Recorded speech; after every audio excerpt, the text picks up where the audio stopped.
The corners of all the streets have been dotted with political campaign paraphernalia as 18 million Ghanaians gear up to select a new president. The West African nation of Ghana is heading to the polls on December 7th to elect a new president. President Nana Addo Dankwa Akufo-Addo has exhausted his term in office and is bowing out amidst difficult global economic situations despite his successful implementation of free secondary education for all. Here are what some of the voters are considering before making their decision on Saturday. Nana Addo is self-employed and she has made her decision to vote on Saturday. She tells us what has informed her decision. As an entrepreneur, the depreciation of the cedi really affects my business. Over the past years, investing in a product and gaining losses really affects my business.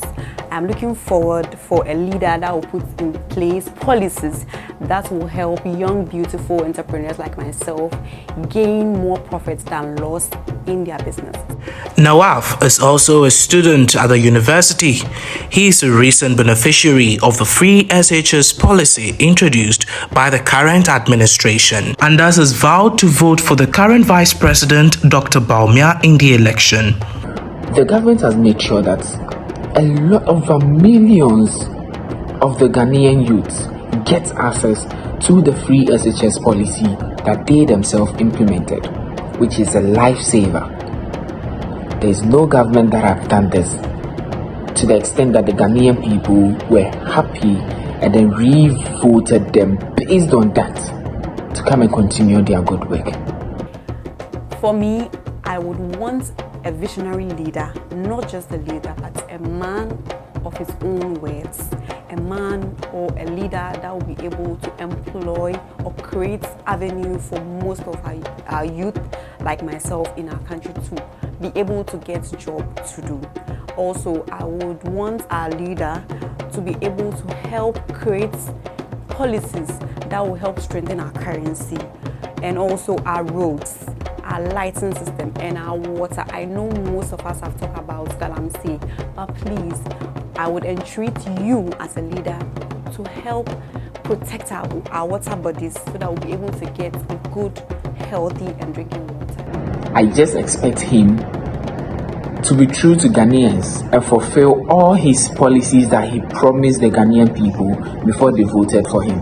And also, he should have the continuity spirit to continue every legacy which was left behind by their previous governments. A legacy like the free SHS policy, it should be something that should be so proud to them. Many young Ghanaians have different political perspectives, but one thing is certain, they all want a bright future. And that is what makes this election very, very critical to the hopes and aspiration of the teeming youth. Pay each and every candidate as to their policies being given out over their campaigns and rally over the week. I have seen, I have heard, and it is my personal decision as to whoever I would want to vote for coming 7th December, this Saturday. When I get to the ballot box, I will choose my leader myself. It's a personal decision. There are a total of 12 candidates vying for the top job, but the winner is expected to be one of these two gentlemen, the former President John Dramani Mahama or the current Vice President, His Excellency Dr. Alhaji Mahmoud Bawumia. Ultimately, the decision lies with the Ghanaian populace, and we wait to see. Reporting for the Kente Business Journal, my name is Okote Amwakwata from Tema, Ghana.